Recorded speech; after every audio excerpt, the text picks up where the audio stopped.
Hello बच्चों, काफी दिन बाद मिल रहा है। राइट, 2 दिन हो गया शायद। चलो,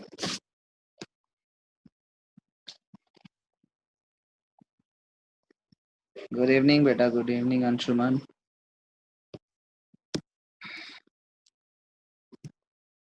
चलो, मैं को 1 मिनट और रुक के कोई आता है तो मैं उनको ऐड कर देता हूँ। Finally will start. ठीक है जी, चलिए।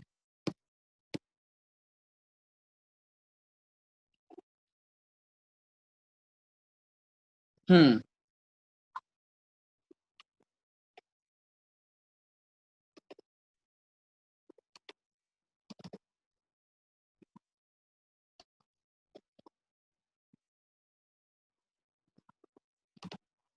चलो,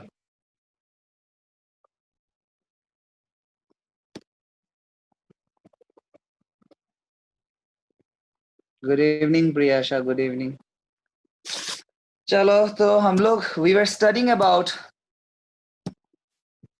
the human reproductive system. We jumped into the female reproductive system. Female reproductive system हम लोग ने शुरू कर दिया था। लास्ट क्लास में मैं थोड़ा बहुत फेलोपियन ट्यूब, यूट्रस के बारे में इंट्रोडक्टरी पॉइंट्स बता रहा हूँ, तो मैं वही से कंटिन्यू करता हूँ। किसी का अगर कॉपी में लिखा हुआ है नो प्रॉब्लम, किसी का अगर नहीं लिखा हुआ है तो दोबारा लिख सकते हो आप लोग। ठीक है, but just to maintain the rhythm, I'll start from there. Okay, so we were talking about, now we are talking about oviducts या फिर फेलोपियन ट्यूब्स, एक ही चीज है। या फिर इसको हम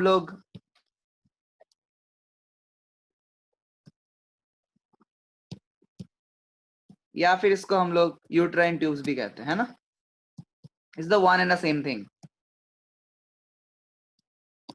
ओके, छोटे मोटे पॉइंट जैसे कि ये 10 से 12 सेंटीमीटर का लेंथ का होता है, लंबाई उसका इतनी होता है, 10 से 12 सेंटीमीटर के अराउंड का होता है।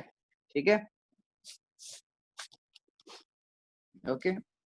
और ये ओवरी को होल्ड करने वाला जो इसका पार्ट होता है, it is more of A funnel which has got some finger like structure, right?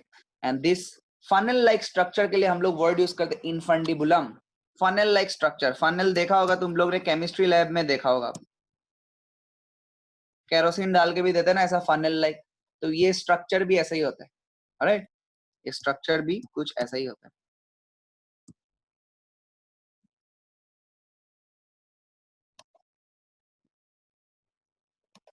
Late me check. Vishal Mallik, Galaxy J5 prime, please नाम बदल लो यार, नाम को रीनेम कर लो। सबका नाम है अपना अपना, तुम भी अपना नाम दे दो। चलो, so you can write here that fallopian tube extends from, कहां से शुरू होता है? Extends from periphery. पेरिफेरी मतलब बाउंड्री, किसका बाउंड्री से? Ovary, of each ovary, of each ovary.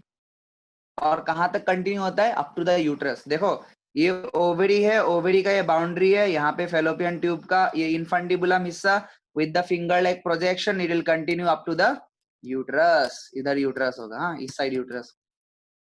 उस दिन एक और डायग्राम बनाया था, उसमें और क्लियर है यूट्रस वाला। अभी हम लोग फेलोपियन ट्यूब में फोकस कर रहे हैं, इसलिए यहां तक ही डायग्राम देख रहे हैं। ठीक है, सो ओवरी से यूट्रस तक एक्सटेंड करता है। और जो ओवरी के पास वाला हिस्सा है उसका नाम क्या बोला मैंने? फनल लाइक होता है। क्या बोला उसका नाम मैंने? इनफंडिबुलम। याद रखो, the part closer to the ovary,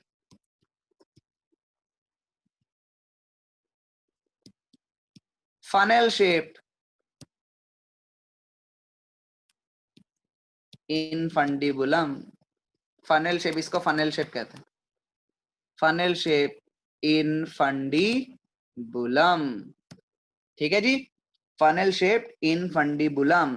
infundibulum के एजेस में कुछ फिंगर लाइक प्रोजेक्शंस, उंगली जैसा कुछ इस प्रकार से, जैसे ये इनफंडिबुलम वाला पार्ट हो गया फेलोपियन ट्यूब का, उसके एजेस में कुछ ऐसे फिंगर लाइक स्ट्रक्चर्स प्रेजेंट होता है, कुछ फिंगर लाइक स्ट्रक्चर प्रेजेंट, देखो मैंने रेड कलर से बना दिया ऊपर, फिंगर लाइक स्ट्रक्चर प्रेजेंट होता है, उसको हम लोग क्या कहते हैं, फिम्ब्री, क्या कहते हैं उसको, फिम्ब्री। तो please write this point, the edges of मतलब कोना, the edges of infundibulum, the edges of infundibulum, ऐसा लिखो, possess, क्या है इसके पास, फिंगर लाइक प्रोजेक्शन, उंगली जैसा फिंगर लाइक प्रोजेक्शंस। पहले स्ट्रक्चर समझोगे तभी समझ में आएगा, ठीक है। बाकी आज ही जैसे मैंने मेल रिप्रोडक्टिव सिस्टम को भी पढ़ाने के पहले हर एक पार्ट्स के बारे में थोड़ा थोड़ा बताया, उसके बाद मैं स्पर्मेटोजेनेसिस में गया ना, तो इसलिए first try to understand the female reproductive system का हर एक पोर्शन, राइट। तो the edges of infundibulum possesses finger like projections, क्या कहते हैं उसको, फिम्ब्री। ये क्या हो गया, इसको कहते हैं फिम्ब्री। ये क्या करता है, जब ओव्यूलेशन होगा, जब अंडा निकालेगा ओवरी अपने अंदर से, ग्राफियन फॉलिकल जो ओवरी के अंदर बनेगा, उससे जो अंडा सेकेंडरी ऊसाइड निकल के आएगा, उस अंडा को ये होल्ड करने का काम करेगा, और होल्ड करके वो भेज देगा कहाँ पे, फेलोपियन ट्यूब के एम्प्यूला वाले हिस्से में। अभी आगे मैं पढ़ाऊंगा एम्प्यूला वगैरह क्या है, अभी अभी 10 मिनट में पढ़ाऊंगा, बट ये छोड़ो, अब एम्प्यूला भूल जाओ, अभी बस ये समझो कि फिम्बरी का काम क्या, उंगली का काम तो किसी भी चीज को ऐसा जकड़ना है ना, तो एग को ऐसा पकड़ के वो भेज देता है। तो फिम्बरी का फंक्शन अगर पूछा तो क्या बोलोगे, it helps in,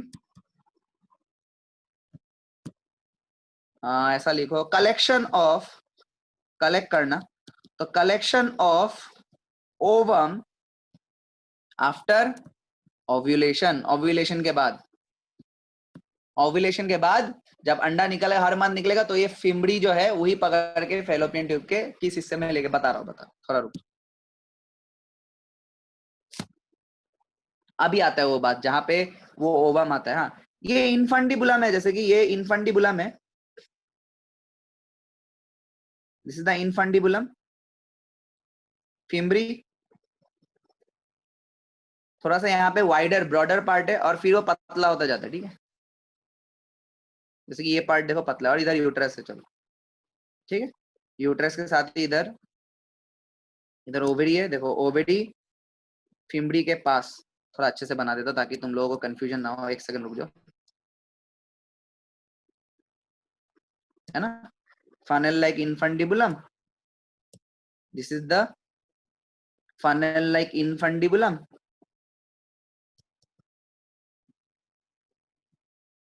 ठीक है, ये वाला हिस्सा, और ये वाला हिस्सा देखोगे थोड़ा सा वाइड है, मतलब थोड़ा सा फूला हुआ है ना, ये फूला हुआ हिस्सा को हम लोग बोलते हैं एम्प्यूला,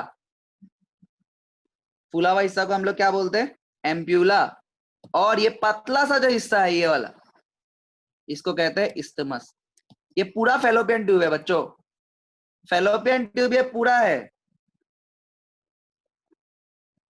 ठीक है, पूरा का पूरा फेलोपियन ट्यूब, उसका जो फनेल वाला स्ट्रक्चर है उसको हम लोग बोलते हैं इनफंडिबुलम। और इनफंडिबुलम, रुक जा भाई, हाँ, इनफंडिबुलम जो है वो थोड़ा वाइडर पार्ट में जाके खुलता है, रेड से जो मैंने दिखा रहा हूं यहाँ पे, ये वाला जो थोड़ा सा ब्रॉड है, वाइड है, इसको हम लोग कहते हैं एम्प्यूला, और जो मैंने येलो से दिखाया ना जो पतला वाला पार्ट, वो है इस्थमस।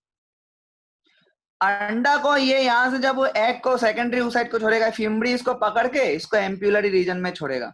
स्पर्म जो है फीमेल के वेजाइना से होते हुए, यूट्रस से होते हुए ये जगह, ये रास्ता तय करके ये भी यहाँ पहुंचेगा, और फर्टिलाइजेशन यहाँ पे होता है एम्प्यूलर रीजन में, ampullar region of the fallopian tube में फर्टिलाइजेशन होता है, आगे पढ़ाऊंगा मैं, फिलहाल जान के रखो एम्प्यूला है क्या, बाद में बोलूंगा जब फर्टिलाइजेशन एम्प्यूला में होता है तब तुम पूछने सर एम्प्यूला क्या होता है, तो अभी बता रहा हूँ इसलिए पार्ट्स, ठीक है।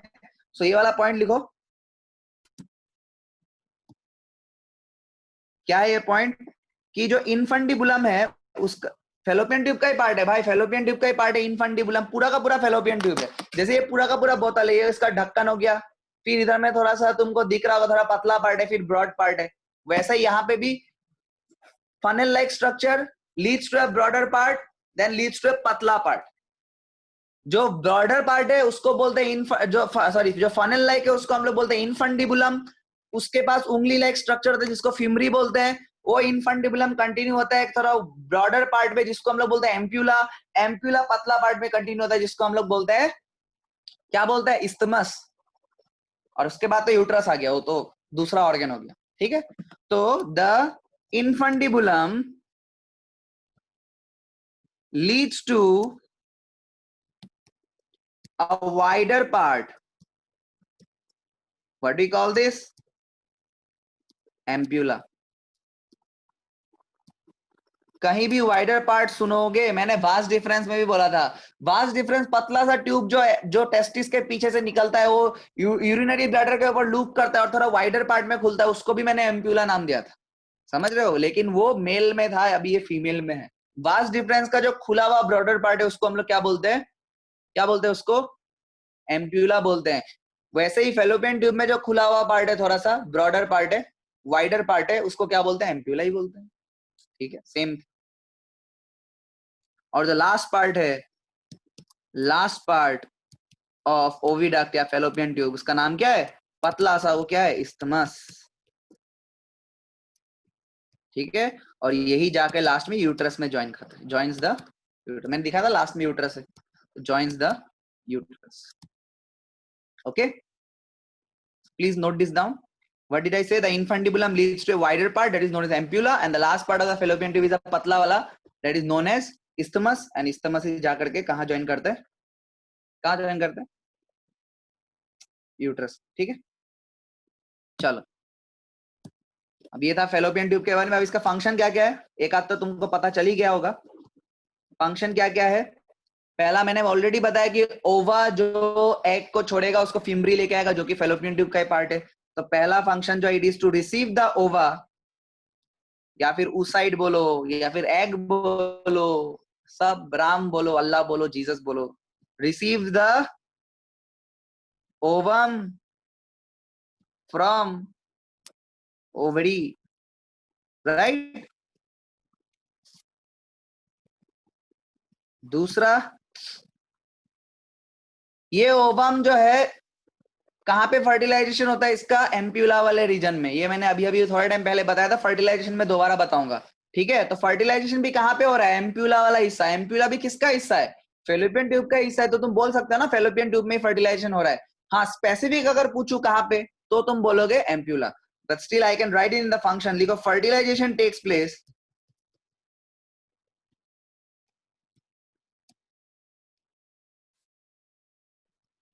इन द एम्प्यूला वाला रीजन। ठीक है, सेकंड फंक्शन।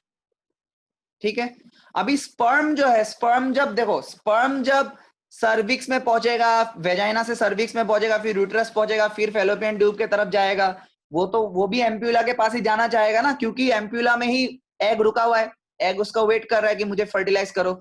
तो स्पर्म के भी अपवर्ड मूवमेंट में, ताकि वो यूट्रस से होते हुए इस्थमस में पहुंचे और इस्थमस से एम्प्यूला में पहुंचे, उसमें भी फेलोपियन ट्यूब मदद करता है। ठीक है, चाहो तो लिख सकते हो, नहीं चाहो तो ये दो main important function. If you want to write, you can write down, it also helps in the upward movement of sperm towards the ampulla. You can write down, female के बॉडी के अंदर हेल्प कर सकता है, थोड़ा बहुत मदद provide करता है। स्पर्म खुद भी कैपेबल है। ठीक है, जैसे मेरे पास इनफ मनी है to start my own business, but my father is trying to help me, extra help हो गया है, तो इट्स फाइन। ठीक है, लिख सकते हो, चाहो तो लिख सकते हो, दैट्स। चलो नेक्स्ट हम लोग पढ़ते हैं यूट्रस के बारे में। नेक्स्ट हम लोग पढ़ते हैं किसके बारे में? यूट्रस के बारे में। हेडिंग डाल लो यूट्रस। ठीक है, अलग अलग नाम है इसका भी। यूट्रस को हम लोग वूम कहते हैं, हिंदी में आई थिंक बच्चादानी या कोख, माँ के कोख से जन्म लिया, ऐसा बोलते हैं ना, यूट्रस के लिए वो वर्ड यूज होता है। हिस्ट्रा, HYSTER है, हिस्ट्रा, इसका मतलब यूट्रस ही होता है। ठीक है, बहुत औरतों में जिसका यूट्रस में कैंसर हो जाता है, या फिर यूट्रस का ऑपरेशन करके यूट्रस में कुछ एबनॉर्मेलिटी का कारण अगर यूट्रस निकालना पड़ा, तो हम लोग उस सर्जरी को बोलते हैं हिस्टेरेक्टोमी। टॉमी का मतलब कुत्ता नहीं होता यहाँ पे, बायोलॉजी में टॉमी का मतलब सर्जरी होता है। देखो, वेजेक्टोमी, ट्यूबेक्टोमी, हिस्टेरेक्टोमी, मतलब सर्जरी हो रहा है। वेजेक्टोमी मतलब वास्ट डिफरेंस का रिमूवल हो रहा है सर्जरी से।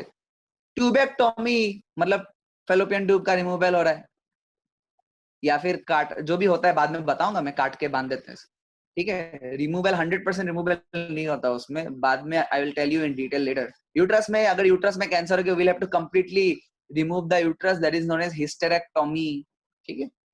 ऐसे वर्ड्स हम लोग यूज करते हैं, हालांकि तुम्हारे बुक में नहीं है, कोई बात नहीं, ठीक है।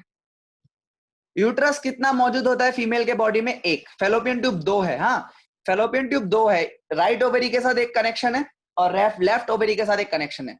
राइट लेफ्ट दोनों के साथ कनेक्शन है, राइट और लेफ्ट दोनों के साथ कनेक्शन है, ठीक है। लेकिन यूट्रस बीच में एक ही होता है, ठीक है। टेनिस बॉल लाइक होता है structure. If you go to medical college you will get to touch all this, ठीक है। Real uterus it is of the size of a tennis ball, but इसके पास 50 टाइम्स एक्सपैंड करने का capability होता है। इसलिए देखते नहीं हो कि फीटस कितना बड़ा होता है, एटलीस्ट फीटस तो इतना बड़ा होता है। टेनिस बॉल के अंदर क्या इतना बड़ा चीज घुस सकता है? नहीं घुस सकता। कैसे घुसेगा? तो ऑब्वियसली एक्सपांड करने का इसमें कैपेसिटी है। Anyway, so it is single. Womb भी कहते हैं, मैंने ऑलरेडी बोला। और अगर इसका शेप के बारे में पूछा जाए तो एक फल है पियर, हिंदी में क्या बोलते हैं मैं भूल गया यार, वो it looks like inverted pear, नाशपाती, I don't remember, please check कर लेना। हाँ, मुझे हिंदी वाला वर्ड याद नहीं है। मैं I can imagine the fruit but I can not tell the Hindi name. तुम लोग पता कर लेना, कोई बात। ओके, चलो। यूट्रस जो है, देखो ये यूट्रस है। यूट्रस जो है खुलता है यहाँ पे एक छोटा सा कैनल के थ्रू, एक बड़ा सा कैनल में, ठीक है। यूट्रस जो है एक छोटे से कैनल के थ्रू एक बड़ा सा कैनल में खुलता है। जो छोटा वाला कैनल है उसको हम लोग कहते हैं सर्विक्स, और जो बड़ा वाला कैनल है उसको हम लोग बोलते हैं वेजाइना, ठीक है। वेजाइना, वेजाइना बोलने से ये सब ट्यूब है, ठीक है, लंबा सा ट्यूब जो एक्सटेंड करता है, ठीक है। और वेजाइनल ओपनिंग में ही पेनिट्रेशन होता है, और पेनिट्रेशन से स्पर्म वहीं पे रिलीज किया जाता है, और स्पर्म यहाँ से ऐसे पहुंचता है, स्पर्म वेजाइना, फिर सर्विक्स, यूट्रस पहुंचा, फिर ये स्पर्म जाके कहाँ मीट करेगा? ये जो एम्प्यूला वाला रीजन, यहाँ पे अंडा रुका हुआ है, तो स्पर्म जाके यहाँ पे मीट करेगा, यहाँ पे फर्टिलाइजेशन होगा, ऐसे मूव करता है, ठीक है। अच्छा, तो यही पॉइंट मैं लिखाना चाहता हूँ कि जो यूट्रस होता है, लिखो यूट्रस ओपन्स इनटू वेजाइना, किसके थ्रू? एक छोटा सा पाइप के थ्रू, छोटा सा कैनल के थ्रू, थ्रू अ नैरो, पतला, वाइट का ऑपोजिट वर्ड होता है narrow, through a narrow cervix. है दोनों कैनल ही, वेजाइना थोड़ा वाइडर कैनल है, सर्विक्स थोड़ा पतला कैनल है, ठीक है साहब। चलो,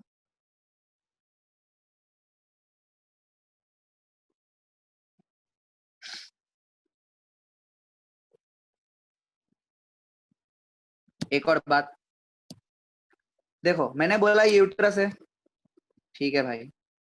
ये सर्विक्स है, ठीक है भाई। ये वेजाइना है, ठीक है भाई। सर्विक्स वाला जो ट्यूब है, ठीक है, वेजाइना वाला जो ट्यूब है, ये दोनों देखो, जब बच्चा का डेवलपमेंट होगा वो यूट्रस के अंदर होगा। कैसे होगा, क्या होगा, आगे बताऊंगा। हाँ, यूट्रस के अंदर होगा, लेकिन वो बच्चा को जो निकलना होगा वो इसी कैनल के थ्रू निकलना होगा, थ्रू द सर्विक्स के थ्रू निकलेगा, फिर वेजाइना में आएगा, फिर वो बाहर की तरफ निकल आएगा बच्चा, ठीक है। इसलिए सर्विक्स का जो कैनल है और वेजाइना का जो कैनल है, ये दोनों जो ट्यूब है, इन दोनों कैनल को हम लोग दोनों को मिला करके हम लोग कहते हैं बर्थ कैनल। समझ रहे हो? क्योंकि बच्चा को निकलना तो इसी से, और कोई रास्ता है? मुंह से तो निकल के नहीं आता भाई। मुंह से थोड़ी निकल के आता है, यही एक रास्ता है। तो this is the cervical canal, this is the vaginal canal, right? This togetherly there, this is called as the birth canal जी।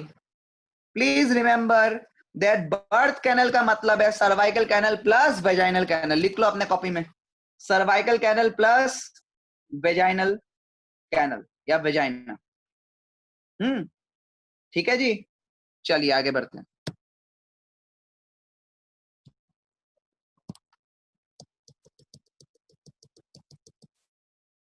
चलो आगे। अच्छा, अब ध्यान से सुनो। यूट्रस का, अभी यूट्रस पे ही बात कर रहे, तो यूट्रस का ही बात कर रहे, तो यूट्रस पे ही सुनो। यूट्रस में तुमको 3 मेम्ब्रेन देखने को मिलेगा। कितना मेम्ब्रेन? कितना मेम्ब्रेन? 3, याद रखना। ठीक है, 3 मेम्ब्रेन तुमको देखने को मिलेगा। ध्यान से सुनो, बहुत इंपॉर्टेंट ये बात। और ट्राई करो कि यहीं पे समझ जाओ ताकि एग्जाम तक तुमको रट्टा मारना ना पड़े। ठीक है, ये सब चैप्टर इंटरेस्टिंग चैप्टर से, ये सब यहीं पे याद हो जाना चाहिए। So listen to me. Uterus का 3 मेम्ब्रेन होता है, 3 लेयर होता है। एकदम बाहर वाला जो होता है, क्योंकि वो पेरिफेरी में है, बाउंड्री में है, तो इसलिए हम लोग उसको बोलते हैं पेरीमेट्रियम। हाँ, पेरीमेट्रियम, क्योंकि सबसे बाहर है, इसलिए we call it as perimetrium. Next middle वाला जो आता है, एम फॉर मिडिल, और वो मस्कुलर होता है, इसलिए हम लोग उसको कहते हैं मायोमेट्रियम। क्या कहते हैं उसको? मायोमेट्रियम। और जो एकदम अंदर वाला होता है, सबसे अंदर है, एंड अंदर के लिए हम लोग वर्ड यूज करते हैं endo, ENDO, endo. Endo Hindi में बोले तो अंदर। ठीक है, कोई रेलिवेंस नहीं इंग्लिश हिंदी का, बट मैं थोड़ा याद करने का तरीका बता रहा हूं। तो एंडोमेट्रियम जो होता है बच्चों, सबसे अंदर होता है। ठीक है, तो क्या बोला मैंने? यूट्रस में, यूट्रस का जो वॉल है उसमें तुमको कितना लेयर मिलेगा? 3। सबसे बाहर पेरीमेट्रियम, देन कम्स मायोमेट्रियम, और एकदम अंदर एंडोमेट्रियम। अब ध्यान से सुनो, काम क्या है। मायोमेट्रियम जो है बच्चों, मस्कुलर होता है, स्मूथ मसल्स का बना होता है। वो जो मायोमेट्रियम है, during the delivery of the baby, जब बच्चे को डिलीवर करना हो, तो मायोमेट्रियम बहुत जोर से कॉन्ट्रैक्शंस करता है। ठीक है, अगर ये बोतल के अंदर कुछ फंसा हुआ हो और मुझे निकालना हो, तो मैं इसको कॉन्ट्रैक्ट करूंगा। कोई बच्चा मुंह में ऐसा बोतल का ढक्कन ले ले, कॉइन ले ले, कोई 2 साल का बच्चा, उसका माँ उसके मुंह से निकालने के लिए क्या करता है? उसको मुंह को ऐसा कॉन्ट्रैक्ट करता है, दबाता है उसके मुंह, ताकि वो निकाल दे मुंह से, तो निकल जाएगा ना बच्चा। तो यहाँ पे भी बच्चे को निकालना है ना बॉडी से, तो इसलिए वो मसल क्या करता है? कॉन्ट्रैक्ट करता है। ठीक है, और जो एंडोमेट्रियम है, सबसे अंदर वाला लेयर है, उसमें साइक्लिकल चेंजेस आता है। कोई बच्चा मुझे लास्ट क्लास पे पूछ रहा था अबाउट मेंस्ट्रुअल साइकिल कैसा होता है। मेंस्ट्रुअल साइकिल हालांकि एक टॉपिक ही है, यहाँ पे फिर भी वॉल ऑफ द यूट्रस के कॉन्टेक्स्ट में समझो कि हर महीने लड़की के यूट्रस के जो सबसे अंदर वाला लेयर है, वो टूटता है, डीजेनरेट होता है, तो उसमें ऑब्वियसली जो ब्लड वेसल्स है वो भी निकल के आएगा, तो वही मेंस्ट्रुअल ब्लड होता है बच्चों, मेंसेस में। फिर वो बन जाता है, फिर टूटता है, फिर बनता है, फिर टूटता है, फिर बनता है।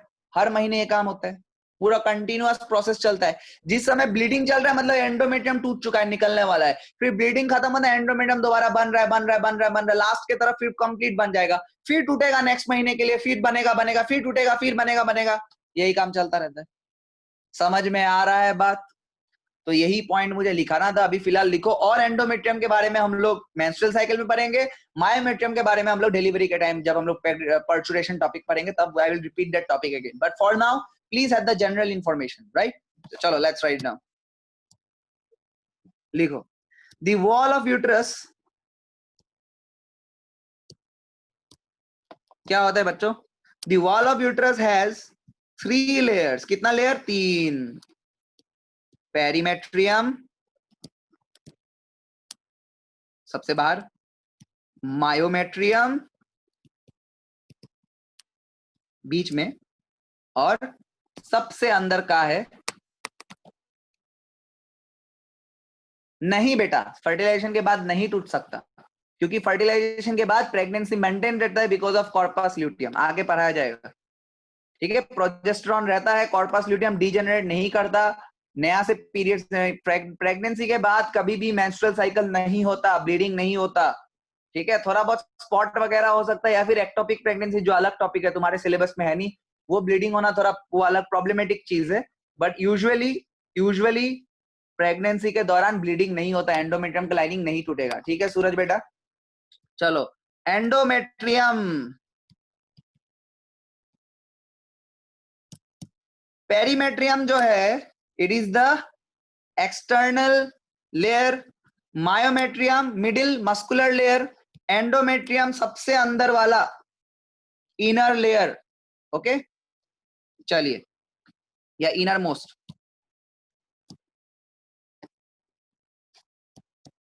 एंडोमेट्रियम और मायोमेट्रियम वाला पॉइंट लिख लो, दोबारा लिखाऊंगा मैं लेकिन, हाँ फिर भी लिख लो, यहाँ पे इंपॉर्टेंट है इसलिए। देखो एंडोमेट्रियम जो सबसे अंदर वाला लेयर है, endometrium undergoes cyclical changes, okay, during the menstrual cycle. ठीक है, during the menses, full form लिखना तुम लोग, ठीक है, during the menstrual cycle. And myometrium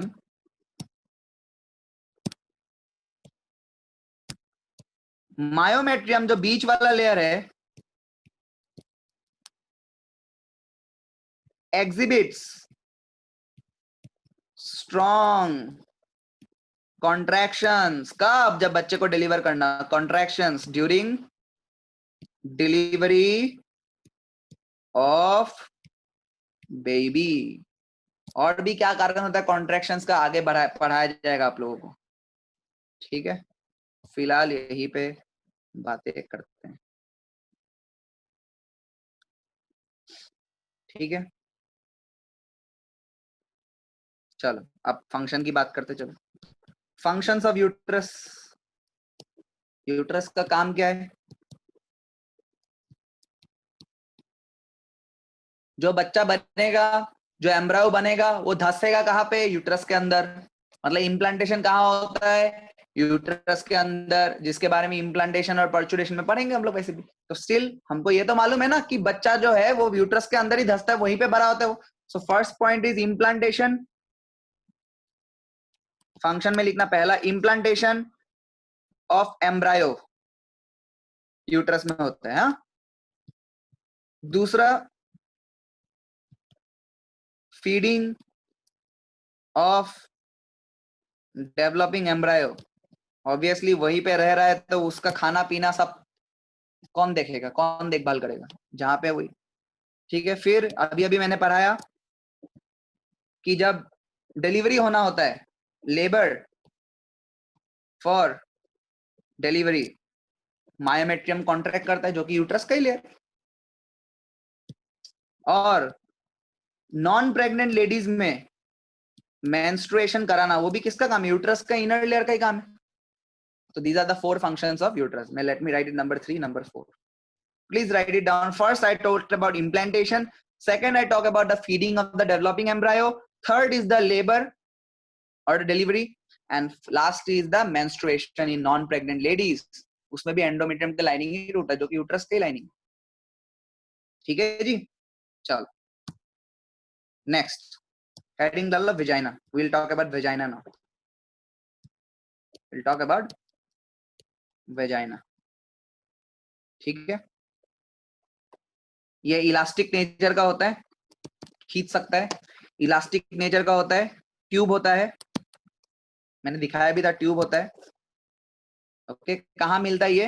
rectum का, जो जहां पे फीकल मैटर जमा होता है ना, फीकल मैटर जो एनस में खुलता है, जहां पे टट्टी जमा होता है, रेक्टम उसके ठीक सामने होता है वो. रेक्टम डाइजेस्टिव सिस्टम का पार्ट है, इसलिए मैं नहीं पढ़ा रहा हूँ रेक्टम के बारे ज्यादा, वो डाइजेशन में पढ़ाया जाता है. हम लोग यहाँ रिप्रोडक्शन पढ़ रहे हैं तो, बट लोकेशन के रेस्पेक्ट में बोलूँ तो it is right in front of the rectum. या फिर ऐसा बोल सकते हैं यूरिनरी ब्लैडर है, यूरिनरी ब्लैडर के ठीक पीछे से ऐसा आता है वजाइना. ठीक है, यूरिनरी ब्लैडर के ठीक पीछे से ऐसा आता है वजाइना. ओके. तो क्या लिखोगे? कुछ भी लिखो, ऐसा लिखो इन फ्रंट ऑफ, लोकेशन लिख लो इन फ्रंट ऑफ रेक्टम, जान लो, पूछेगा नहीं, जान लो. ठीक है. एक और पॉइंट देखो बच्चों, वेजाइना के अंदर जो सिक्रीशंस होता है ना, वो एक्चुअली सर्विक्स के पास, जो सर्विक्स का जो ग्लैंड्स होता है, सर्विक्स अपना सिक्रीशंस करके वेजाइना में डालता है. क्यों डालता है? वो वेजाइना में इसलिए डालता है ताकि तुम्हारा वो सेक्सुअल इंटरकोर्स सही से हो. ठीक है. सेक्सुअल इंटरकोर्स में लुब्रिकेट, हमको पता है कि पेनिस का भी अपना लुब्रिकेटिंग फ्लूइड है, वैसा वेजाइना का भी. Vagina gets wet during the sexual intercourse. Why? So that there is smooth intercourse, and for that also there is secretions, and those secretions are secreted not by the vagina, by the cervix. cervix ऊपर में ना, cervix अपने gland से secretions को release करेगा, वो vagina तक पहुंचेगा और intercourse के दौरान वो मददगार होगा. ठीक है. तो ये पॉइंट भी लिख सकते हो चाहो तो, कि a layer of mucus, mucus मतलब jelly like secretion, लिख सकते हो ब्रैकेट में, jelly like secretion. ठीक है. is secreted into the vagina. ठीक है, into the vagina. चलो, I think we are left with 8 more minutes now, so please join after 8 more minutes again. We'll continue. आगे का बात भी हम लोग करने वाले हैं, but before ending this topic of vagina, हमारे एनसीईआरटी में और कुछ खास बोला नहीं है वेजाइना के बारे में. अगर तुम एनसीईआरटी देखोगे तो कुछ खास है भी नहीं वेजाइना के रिलेटेड कुछ. हाँ, यूट्रस के बाद कुछ बोला ही नहीं अच्छे से. मैं फिर भी एक डिसऑर्डर के बारे में बताना चाहता हूँ जिसको कहते हैं, बहुत ज्यादा इंपॉर्टेंट है इसके बारे में जानना, ठीक है, और सेक्स एजुकेशन के पॉइंट से भी इंपॉर्टेंट है, क्योंकि मैंने ऑलरेडी बताया कि lesson 3 and 4, okay, this is more concern about our sex education. देखो, वेजाइना में एक बैक्टीरिया मौजूद होता है. क्या बोला मैंने? वेजाइना में एक बैक्टीरिया मौजूद होता है, lactobacillus, which is a good bacteria. Vagina को कुछ हार्म नहीं करता, ठीक है, और उसका रहना सही है. मतलब एक अच्छा, देखो डिक्टेटरशिप में है लेकिन हमारा राजा अच्छा है, मतलब ऐसा बात हो गया, ठीक है. अब बात क्या है, प्रजा में ही कुछ लोग बुरे हैं. क्या बोला मैंने? प्रजा में ही कुछ लोग बुरे हैं. मतलब वेजाइना में दूसरे बैक्टीरियाज भी है जो डिजीज कॉज कर सकता है, लेकिन किंतु परंतु बंधु वो नहीं कर पाता. क्यों नहीं कर पाता? क्योंकि राजा ईमानदार है. अगर हमारा चीफ मिनिस्टर ब्रूटली ऑनेस्ट हो, प्राइम मिनिस्टर ब्रूटली ऑनेस्ट हो, तो क्या हमारा डीएम, हमारा लोकल एमएलए करप्शन कर पाएगा? नहीं कर पाएगा, क्योंकि पता है प्राइम मिनिस्टर वाट लगा देगा उसका. नहीं कर पाएगा. वैसे ही जो बाकी बैक्टीरिया जो मौजूद होता है वेजाइना के अंदर, वो कम मात्रा में होता है. लैक्टोबैसिलस राजा है, वो लोग को कुछ उखाड़ नहीं देता. लेकिन अगर, दो कारण था इसका, ठीक है, अगर मर्द ने during intercourse, if the male do not maintain hygiene properly, suppose वो यूरिनेट करने के बाद अच्छे से साफ उफ नहीं किया, तो ऑब्वियसली बैक्टीरिया जमा होगा उसके प्राइवेट पार्ट में, मेल के प्राइवेट पार्ट में, और वो उसी को जाके फीमेल के अंदर जब घुसा देगा, तो फीमेल को क्या हो जाएगा कि उसके जो पेनिस में गंदे बैक्टीरिया है बहुत सारे. वो गंदा बैक्टीरिया जाएगा, अलाउद्दीन खिलजी आ गया, पद्मावत का पति को मार दिया. समझ रहे हो? गंदा राजा एक आया और पूरा का पूरा क्या क्या लैक्टोबैसिलस को खत्म कर दिया. जब लैक्टोबैसिलस को खत्म कर देगा, तो अभी देखो प्रजा में जो बदमाश थे, अब तो राजा है नहीं उसको रोकने के लिए, अब वो अपना आतंक मचाएगा. इस बीमारी को बोलते हैं बैक्टीरियल वेजिनोसिस, या फिर वेजाइनल इन्फेक्शन भी बोलते हैं. आई मीन अगर एकदम इजी भाषा में बोलना हो तो डिजीज के लैंग्वेज में हम लोग बोलते हैं बैक्टीरियल वेजाइनोसिस,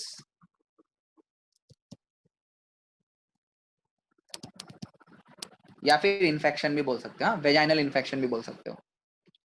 सिर्फ ऐसे ही नहीं होता, अगर तो अपना हाइजीन भी मेंटेन कर रहे हो, दोनों मेल फीमेल दोनों अपना हाइजीन भी मेंटेन कर रहा है, मतलब अपना प्राइवेट पार्ट को साफ भी रख रहा है, उसके बावजूद भी एक कारण क्या होता है, ड्यूरिंग इंटरकोर्स के बाद it is preferable that the girl and the boy both should urinate.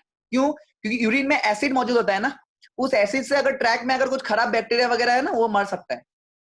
तो यूजुअली ये चीज भी देखा गया है कि कि not urinating post intercourse can also lead to certain type of urinary tract infections. Okay, that is a bit different topic also, but bacterial vaginosis book में नहीं है, बस थोड़ा जान के रखो. मैंने तुमको कहानी समझाया, समझ में आया होगा, ठीक है, कि बैक्टीरियल इन्फेक्शन होता है यहाँ पे. क्यों? क्योंकि जो लैक्टोबैसिलस होता है, इनको इन्हें वे खत्म कर दिया जाता है बाय दोस बैड बैक्टीरियाज. कोई फॉरेन से राजा आके पेनिस से आके मार दिया उसको, तो उसका प्रजा में जो बदमाश था, वो लोग आतंक मचाएगा अपना. ठीक है. अच्छा, ये पता कैसे चलता है बैक्टीरियल वेजिनोसिस का सिम्टम्स क्या है? तो फीमेल में क्या होता है? इचीनेस, बहुत खुजली होता है, ठीक है, एकदम अनबियरेबल, वो रो देगी, मतलब ऐसा खुजली होगा, उसको डॉक्टर के पास लेके जाना ही पड़ेगा. बहुत ज्यादा इचीनेस होता है, ठीक है. थोड़ा थोड़ा अगर इचीनेस हो रहा है तो डेट मीन्स मतलब इन्फेक्शन हुआ है, पर उतना सीवियर नहीं हुआ. इसलिए you should not hide all the stuff. जो भी लड़की है यहाँ पे, आपको अगर ऐसा कुछ भी डिस्कम्फर्ट फील होता है, you should talk to your parents और immediately visit a doctor, because if it get severe then बहुत ज्यादा मेडिकेशन लेना पड़ेगा. It is treatable no doubt, but still it's better late than sorry, right. Yellow discharge, usually vagina का जो discharge होता है वो व्हाइट कलर का होता है, लेकिन अगर इन्फेक्शन हो गया तो हमको येलो डिस्चार्ज निकलता हुआ मिलेगा। उसके बाद बहुत गंदा स्मेल, फिशी स्मेल, वेजाइना से मछली, मछली का बाजार तो गए होगे, मछली का जैसा गंदा सा स्मेल आता है वही स्मेल वेजाइना से आने लगता है because of the infection. Okay, और सबसे जो सीवियर है, और ज्यादातर लड़कियों का ना, क्योंकि लड़की में सहन शक्ति बहुत ज्यादा होता है कंपेयर टू अस बॉयज, तो वो लोग ये सब झेलती रहते हैं, वो लोग या तो इग्नोर करता है, झेलता रहता है, लेकिन ये चीज होने के बाद बहुत पेनफुल सेक्सुअल इंटरकोर्स होता है और वेजाइनल ब्लीडिंग भी देखने को मिलता है after sex, vaginal bleeding after coitus, this is the most severe form, मतलब इन्फेक्शन बहुत ज्यादा फैल चुका है। ठीक है, चलो, तो this was about bacterial vaginosis, जानना चाहिए तुम लोग को, नीट के एग्जाम में पूछ सकता है, बोर्ड्स में तो मुझे नहीं लगता पूछेगा। Alright, so we are left with how many, we are left with probably, चलो वेजाइना का अगर मैं फंक्शन बता देता हूँ, थोड़ा बहुत पता है हम लोग को ऑलरेडी। वेजाइना किस किस चीजों में मदद करता है? एक तो कॉपुलेशन में, इंटरकोर्स में, फीमेल का मेन कॉपुलेटरी ऑर्गन है। ठीक है, सीमेन को रिसीव करने में, रिसीव सीमेन, सीमेन को रिसीव तो वेजाइना करता है, उसके बाद वो जाता है ना अंदर। और अभी अभी हम लोग देखा चाइल्ड बर्थ में भी, सर्विक्स के साथ ये मिल करके चाइल्ड बर्थ में भी बर्थ कैनाल का ही हिस्सा है ना, बर्थ कैनाल का ये हिस्सा है। ऑलराइट,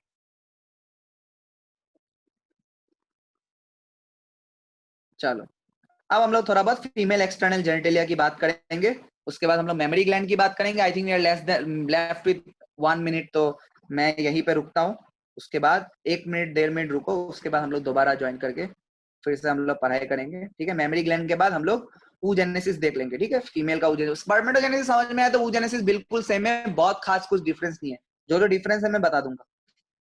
ओके, ऑलराइट, उसके बाद oogenesis के बाद दोनों को एक बार कंपेयर कर दूंगा, फिर स्पर्म कैपेसिटेशन बता दूंगा, and then I will start the menstrual cycle.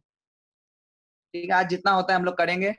Alright, so let's end it here, we are left with a minute, सो पूछना है पूछ सकते हो अभी,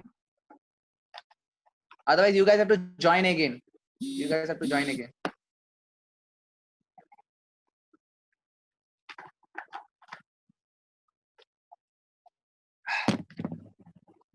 Okay, please make proper notes, I'll say over and over again.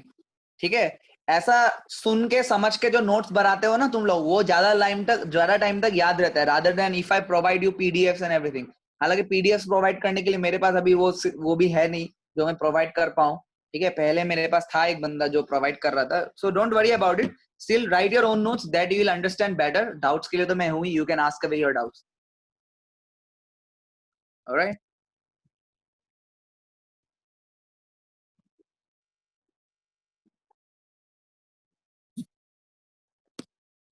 ठीक है, so the meeting will end in less than 30 seconds, then you guys join again.